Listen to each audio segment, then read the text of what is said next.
নমস্কার দর্শক বন্ধুরা, বিশ্বের অচেনায় আপনাকে স্বাগত। লি কোটসের মতে, যখন একটি জেট প্যাক পিঠে বেঁধে আপনি বাতাস ভেদ করে ছুটতে থাকেন, তখন আপনার মনে হবে আপনি যেন একজন সুপার হিরোর মতোই আকাশে উঠতে পারেন। এই অনুভূতিটা অবিশ্বাস্য, বলেছেন অবসরপ্রাপ্ত মার্কিন হেলিকপ্টার পাইলট। আপনার আসলে মনে হবে যে আপনি উঠতে পারেন।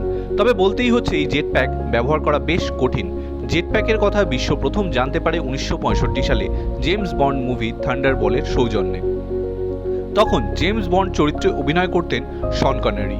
ছবিতে দেখা যায় এক গুপ্তচরকে ধাওয়া করছেন বন্দুকধারীরা এবং এক বাড়ির ছাদ থেকে তখন জেট প্যাক পরে আকাশে উড়ে পালিয়ে যাচ্ছেন তিনি। এই নাটকীয় দৃশ্য দিয়েই শুরু হয়েছিল থান্ডারবল্ট ছবিটি। যে জেট প্যাকটি সেখানে ব্যবহার করা হয়েছিল সেটার নাম বেল টেক্সট্রন। 1950-এর দশকে যুক্তরাষ্ট্রের সামরিক বাহিনী এই প্রযুক্তি তৈরি করে মানুষ রকেট হিসেবে। তবে শেষ পর্যন্ত মার্কিন সামরিক বাহিনী এই প্রযুক্তি আর ব্যবহার করেনি, কারণ তাদের মতে এটি ছিল খুবই বিপজ্জনক। তবে সিক্রেট এজেন্ট 007-এর জন্য এটি বেশ ভালোভাবেই কাজে লেগেছিল। অন্তত শন কনেরির জায়গায় যে স্টান্টম্যান এটি পরে উড়েছিলেন, 56 বছর পর এখন জেট প্যাকটির প্রযুক্তির অনেক বেশি উন্নতি হয়েছে। এখন নানা ধরনের বিশেষ কাজে এটি পরীক্ষা করে দেখা হচ্ছে, যেমন কোনো জরুরি পরিস্থিতিতে দ্রুত উদ্ধারকর্মী পাঠানোর কাজে কিংবা প্রতিরক্ষা বাহিনীতে। ব্রিটেনের রাজকীয় নৌবাহিনীর এক সদস্যের পরীক্ষামূলকভাবে জেট প্যাক ব্যবহারের একটি নাটকীয় ভিডিও সম্প্রতি প্রকাশ করা হয়। এতে দেখা যায় হেলিকপ্টার থেকে দড়ি দিয়ে জাহাজে নামার পরিবর্তে এক মেরিন সেনা জেট প্যাক ব্যবহার করে জাহাজে উড়ে যাচ্ছেন। তবে বিনোদনমূলক কাজেও যে জেট প্যাক ব্যবহার করা যেতে পারে সেটা নিয়ে খুব বেশি আলোচনা দেখা যায় না। পর্যবেক্ষকেরা এক্ষেত্রে কিছু সমস্যার কথা উল্লেখ করেন। এর মধ্যে নিরাপত্তা থেকে শুরু করে পরিবেশ নিয়ে উদ্বেগ, এরকম নানা বিষয় আছে। একজনের পিঠে যখন একটা জেট প্যাক বেঁধে দেওয়া হচ্ছে, তখন কিভাবে তার চলাফেরা নিয়ন্ত্রণ করা হবে, এয়ার ট্রাফিক কন্ট্রোলের ভূমিকা কি হবে, এরকম নানা বিষয়। তবে দুটি প্রতিষ্ঠান, যারা একটি যুক্তরাষ্ট্রে এবং একটি যুক্তরাজ্যের, এখনও যে কাউকেই অর্থের বিনিময়ে জেট প্যাক পরীক্ষা করে দেখার সুযোগ করে দিচ্ছে। তবে জেট প্যাক পরে এই পরীক্ষামূলক উন্নয়নের সময় তাদের দিয়ে একটি বড় ফ্রেমের সঙ্গে সংযুক্ত রাখা হচ্ছে, যাতে তারা নিয়ন্ত্রণ হারিয়ে কোনো দিকে উড়ে যেতে না পারেন। জেট প্যাক কি তাহলে জনপ্রিয় হয়ে উঠতে যাচ্ছে? এই প্রযুক্তি যে সমস্যা আছে সেগুলো কি কাটানো যাবে?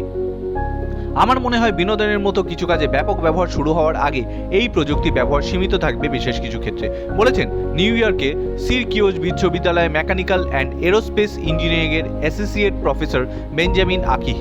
আমি দমকল কর্মী, মেডিকেল এবং উদ্ধারকর্মী বা সম্ভবত আইন শৃঙ্খলা রক্ষাকারী বাহিনীর সদস্যদের কথাই বলছি। এইসব বিশেষ ক্ষেত্রে জেট প্যাকের ব্যাপক ব্যবহার শুরু হওয়ার পর অন্যান্য ক্ষেত্রেও এর ব্যবহার শুরু হবে, যেমন বিনোদন বা ব্যক্তিগত ভ্রমণের কাজে। ড্যানিয়েল লেভিন নিউ ইয়র্ক ভিত্তিক একটি পরামর্শ প্রতিষ্ঠান অ্যান্টাই গাইড ইনস্টিটিউটের ট্রেন্ড এক্সপার্ট হিসেবে কাজ করেন। এই প্রতিষ্ঠানটি মূলত ভ্রমণ এবং কনজিউমার ট্রেন্ডের ওপর নজর রাখে। ড্যানিয়েল লেভিনের ধারণা, বিনোদনের কাজে গণহারে জেট প্যাক তৈরি করা হবে এমন সম্ভাবনা কম, তবে অনেক অর্থ খরচ করে জেট প্যাক ব্যবহারের অভিজ্ঞতা নেয়ার ব্যাপারটা ধীরে ধীরে স্বাভাবিক একটা বিষয় পরিণত হবে। তিনি বলেন, আমার মতে আগামী 5 বছরের মধ্যে রোমাঞ্চপ্রিয় বিত্তশালীরা কোনো দেশে হয়তো জেট প্যাক ভাড়া করতে পারবেন। সেখানে ইন্স্যুরেন্স কোম্পানিগুলো তাদের ফুর্তি করার পথে বাধা হয়ে দাঁড়াবে না। আমার দৃষ্টি থাকবে দুবাইয়ের দিকে। এই প্রযুক্তি যখন গড়পড়তা মানুষের ব্যবহারে উপযোগী হয়ে উঠবে, তখন আকাশে ওড়ার এই প্রযুক্তি একটা জায়গা করে নেবে। প্রাথমিকভাবে এটি রোমাঞ্চকর যাত্রার বাহন হিসেবেই ব্যবহার হবে। ইনসাইড ট্রাভেল ল্যাব নামে একটি ওয়েবসাইট চালান অ্যাবি কিং। তিনিও একমত, যারা রোমাঞ্চপ্রিয় তাদের মধ্যে জেট প্যাক জনপ্রিয় হয়ে উঠবে। আমার বিশ্বাস, উত্তেজনাকর নতুন কিছুর জন্য আগ্রহ সবসময় থাকবে। একবার আপনি স্কাইডাইভ বা প্যারাশুট নিয়ে আকাশ থেকে যে ঝাঁপ দেওয়া এবং বাঞ্জি জাম্পিং অভিজ্ঞতা নিয়ে ফেলার পর নতুন কি, সবাই হয়তো এভাবে না, কিন্তু যারা নিত্য নতুন রোমাঞ্চকর চ্যালেঞ্জের পেছনে ছুটছেন তারা এইভাবেই চিন্তা করেন। জেট প্যাক প্রযুক্তিতে যেসব প্রতিষ্ঠান ভালো অবস্থান গড়ে নিয়েছে তাদের মধ্যে ক্যালিফোর্নিয়া জেট প্যাক অ্যাভিয়েশন। এটি প্রতিষ্ঠিত হয় 2015 সালে। এই প্রতিষ্ঠানটির মধ্যে তাদের জেবি সিরিজের বেশ কিছু জেট প্যাক তৈরি করেছে। জেট প্যাক অ্যাভিয়েশন মূলত সামরিক এবং জরুরি সেবা খাতে এই প্রযুক্তির ব্যবহারের দিকে মনোযোগ দিচ্ছে। তবে একই সঙ্গে তারা বিবেচনায় রেখেছে বিনোদন খাত, যেমন তাদের JB-10 জেট প্যাকটি যুক্তরাষ্ট্রের ফেডারেল অ্যাসোসিয়েশন অ্যাডমিনিস্ট্রেশনের অনুমোদন পাওয়া। এটির টুইন টার্বোজেট ইঞ্জিন চলে কেরোসিন বা ডিজেলের মতো জ্বালানি দিয়ে। এই জেট প্যাক এখন তারা লোকজনকে ভাড়া দেয় প্রশিক্ষণ নেওয়ার জন্য। জেট প্যাক অ্যাভিয়েশন প্রতিষ্ঠাতা প্রধান নির্বাহী ডেভিড মেম্যান বলেন, তাদের 2 দিনের জেট প্যাকের প্রশিক্ষণের যেরকম চাহিদা তৈরি হয়েছে সেটি খুবই উৎসাহব্যঞ্জক। যে পরিমাণ মানুষকে আমরা প্রশিক্ষণের জন্য নিতে পারি তার চেয়ে অনেক বেশি মানুষ আগ্রহ দেখাচ্ছে, বলতে পারেন একটা উন্মাদনা তৈরি হয়েছে। মিস্টার মেম্যান তার কোম্পানি তৈরি জেটপ্যাকের বর্ণনা করেছেন আকাশপথে চলা সেগওয়ে হিসেবে। তার মতে এটি চালানো সহজ। যিনি এই জেটপ্যাক চালাবেন তার গতি নিয়ন্ত্রণ হবে ডান দিকে, আর বাঁ হাতে থাকবে পরিবর্তনের নিয়ন্ত্রণ। জেটপ্যাকের জ্বালানির অবস্থা, ইঞ্জিন, ব্যাটারির অবস্থা এগুলো জানা যাবে কম্পিউটার স্ক্রিনে। গড়পড়তা সাইজের একজন গড়পড়তা স্বাস্থ্যের মানুষের পক্ষে এটি চালাতে মোটেই কোনো অসুবিধা হবে না, বলছেন মিস্টার মেম্যান। আমরা এ পর্যন্ত যত লোককে প্রশিক্ষণ দিয়েছি তার ভিত্তিতে আমরা এটা বলছি। আমাকে একজন দক্ষ বৈমানিক হতে হবে বা পাইলট হতে হবে, মোটেই তা নয়। সত্যি কথা বলতে কি, তাদের বেলায় বরং জিনিসটা আয়ত্তে আসতে বেশি সময় লাগে, কারণ তাদেরকে আগে শেখা অনেক জিনিস এখানে ভুলে যেতে হয়। জেটপ্যাক অ্যাভিয়েশন এখনো পর্যন্ত 80 জনকে প্রশিক্ষণ দিয়েছে। মিস্টার মেম্যান জানান, জাপান এবং অস্ট্রেলিয়ার মতো দেশ থেকে অনেকে তার সঙ্গে যোগাযোগ করেছে এবং সেখানে এ ধরনের প্রশিক্ষণের কার্যক্রম চালু করার জন্য। তবে এখনো অতটা সস্তা নয়। 2 দিনের প্রশিক্ষণের জন্য $4,950 লাগে। মিস্টার মেম্যান বলেন, এটা ব্যয়বহুল কাজ, কারণ আমরা যে প্রযুক্তি ব্যবহার করছি তা বেশ ব্যয়বহুল। তবে আমার মনে হয় সামনের খরচ কমে আসবে, কারণ ভবিষ্যতের প্রযুক্তি উন্নতি হবে। যুক্তরাষ্ট্রের প্রতিদ্বন্দ্বী একটি কোম্পানি গ্র্যাভিটি ইন্ডাস্ট্রি সাধারণ মানুষকে তাদের জেটপ্যাক পরীক্ষা করার সুযোগ করে দিচ্ছে। তবে এখানেও জেটপ্যাকের ব্যবহারকারীরা নিরাপদ রাখার জন্য একটি তার দিয়ে সংযুক্ত রাখা হয়। যুক্তরাষ্ট্রের রাজকীয় নৌবাহিনীকে গ্র্যাভিটি তৈরির কাজে জেটপ্যাক সরবরাহ করছে পরীক্ষামূলকভাবে চালানোর জন্য। জেটপ্যাক অ্যাভিয়েশন এবং গ্র্যাভিটি অ্যাভিয়েশন এই দুটি প্রতিষ্ঠানই জানিয়েছে তারা জেটপ্যাক প্রতিযোগিতা আয়োজন করতে যাচ্ছে। তবে নিরাপত্তার স্বার্থে এই প্রতিযোগিতা হবে জলের ওপর।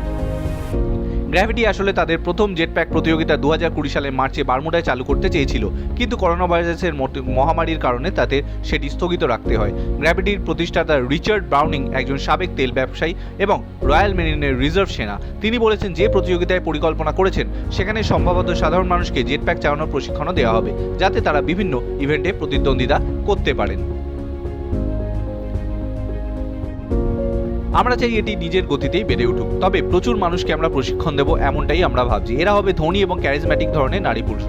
যখন তারা প্রশিক্ষণ দেওয়া হয়ে যাবে তখন তারা মোনাকো, সান ফ্রান্সিসকো, বে এরিয়ার মতো কোনো বিখ্যাত জায়গায় হয়তো মিলিত হবে এবং তাদের কোম্পানির রঙে তাদের জেটপ্যাক তৈরি করে দেওয়া হবে। তিনি বলেন, এই প্রতিযোগিতায় সময় হয়তো প্রতিযোগীদের জেটপ্যাক নিয়ে কিছু উঁচু টাওয়ারের দিকে ছুটে যেতে হবে, নানা কসরত করতে হবে এবং তিনি এই জেটপ্যাকের ফ্লাইং হয়তো বড়জোর 5 বা 6 মিনিটের বেশি হবে না।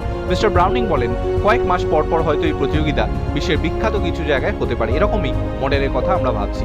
আমরা আসলে এটা বলার চেয়ে দেখিয়ে প্রমাণ করতে চাই। লি কোটস আশা করছেন তিনি গ্র্যাভিটি ইন্ডাস্ট্রিজের প্রতিযোগিতায় অংশগ্রহণ নেবেন। 2019 সালে তিনি আসলে প্রথম কোনো নারী যিনি গ্র্যাভিটি জেটপ্যাক নিয়ে আকাশে ওড়েন এবং সেটি কোনো তারের সঙ্গে বাঁধা না থাকা অবস্থায়। লি কোটস থাকেন যুক্তরাষ্ট্রের আলাস্কায়। জেটপ্যাক নিয়ে আকাশে উড়বো, এটিই ছিল আমার শৈশবের স্বপ্ন, বলেছেন তিনি। আমি তখন এই দুটি প্রতিষ্ঠানের ব্যাপারে জানতে পারলাম, তখন আমি এই সুযোগ লুফে নেওয়ার জন্য ঝাঁপিয়ে পড়েছি। অভ্র দাসের রিপোর্ট, বিশ্বের অচেনা।